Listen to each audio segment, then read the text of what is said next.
The Lord's promise of salvation from hell pleases them. The Lord's salvation from misery and sin here on earth does not. This doesn't look like salvation from misery and sin.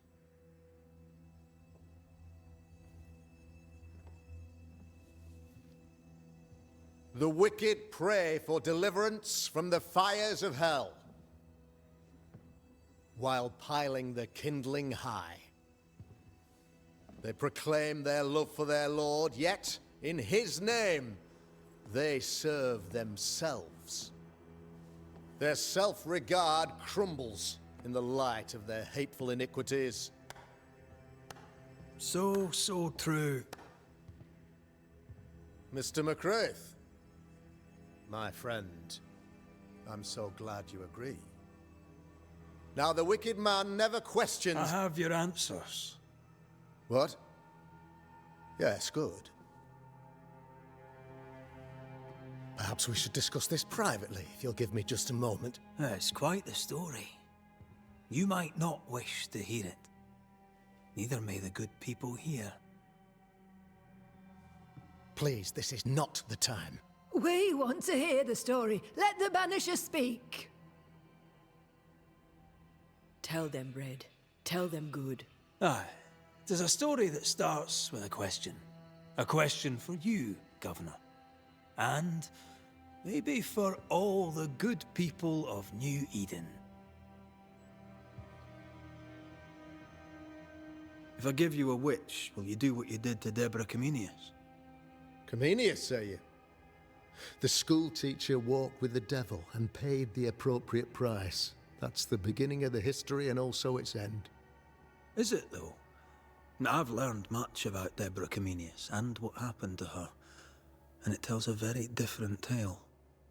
And what story, pray you, does it tell?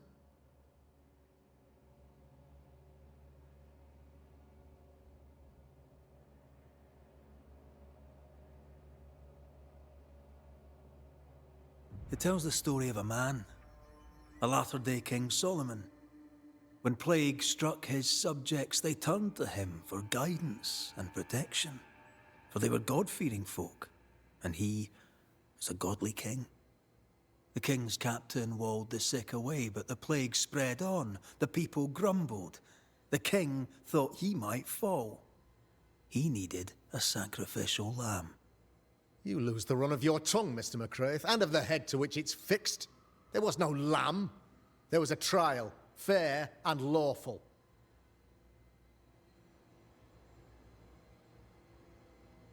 The trial was not fair. You had no proof, and you knew it. Credible witnesses gave believable testimony, sir. Witnesses like Gibbs, who pressured you into a guilty verdict to avoid being suspected of witchcraft yourself. There was pressure, I'll not deny it. But I did what I did to protect the colony. It was a difficult time. The picture of yourself that you hold in your mind is that of a great occultist.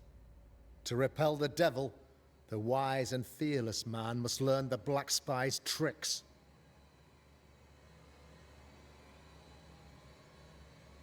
Do you then consider yourself a true demonologist?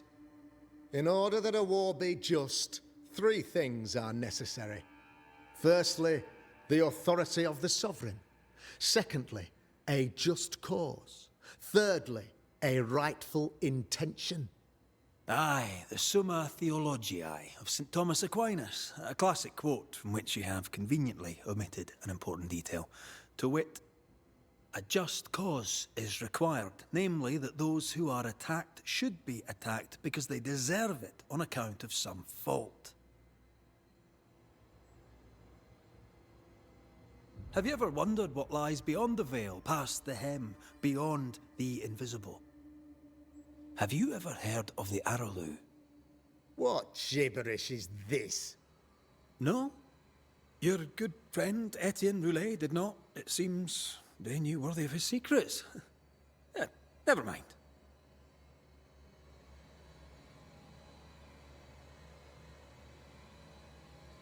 You're a pompous coward, fearful of anyone different, as human as that is. There must be a man to judge, or there is no order. A man to make the judgment, and a man to enforce it. Of all people, you know this. I have been that man. I'm no saint. I just don't mind saying it. A sinner and proud? So why should we listen to you?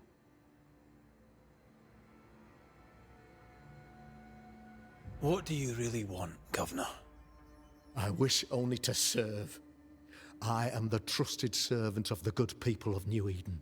Without me, they're lost. Without them, you would be lost. Yes. Maybe I do need them. Very human of me. But these people undoubtedly need me, Mr. McCraith. And there is no one else. Admit it. You toy with magic you don't understand. You, sir, are jealous. I, sir, am tired. I've done my job, fulfilled my contract, I've found the source of the curse. The poison below the well is no more, no thanks to you. Aha! Poison it was then. The weapon of the wicked, to weaken the people's will. What was it, belladonna, hemlock, foxglove? Betrayal. Truth unspoken. Secrets and lies. Wrongs, basically. Your wrongs. The wrongs you visited upon Deborah Comenius. The wrongs that led to her death. She died at the hand of the body politic. She died at all our hands. Most of all, she died at her own. She died because she would not submit. 'Twas not my plan to kill her, stupid, stubborn woman. Why did she not confess? I would have granted clemency. I would have shown her mercy.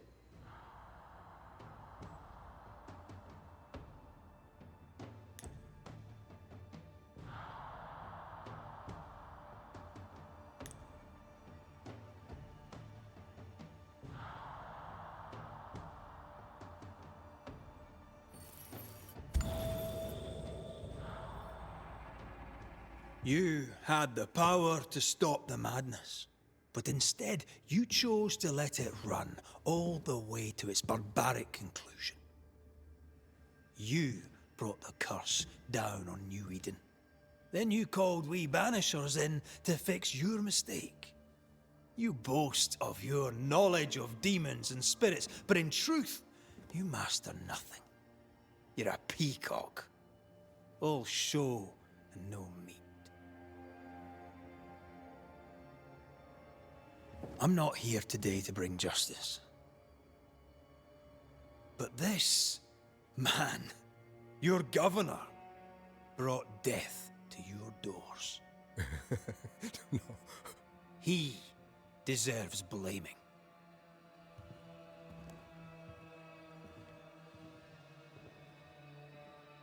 And shame on me if I don't do it. Hell's bells!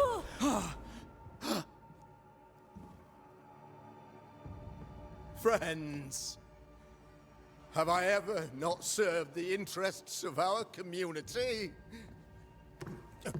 Have I not protected you? Have I not loved you?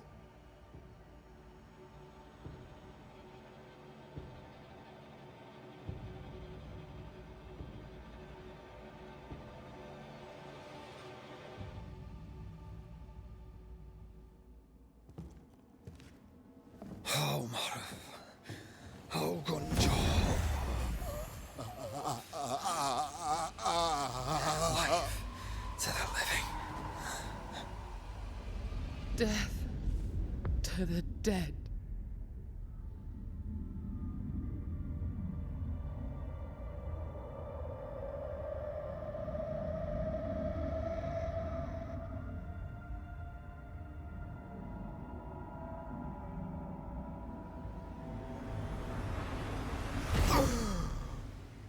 This is unfair.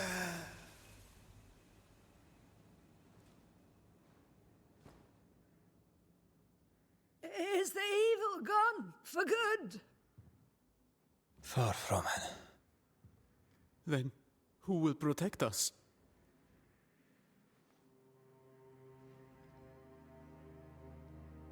I will.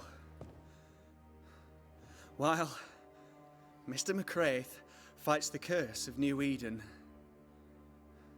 I will protect the people of the Harrows. Or at least, I'll try. Now let's all return to our homes and pray for forgiveness and the strength to bear the consequences of our actions.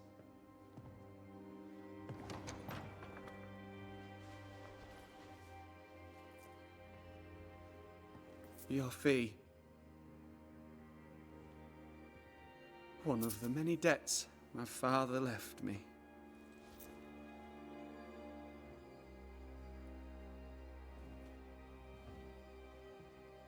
You'd best put your own debts first, young Master Haskell.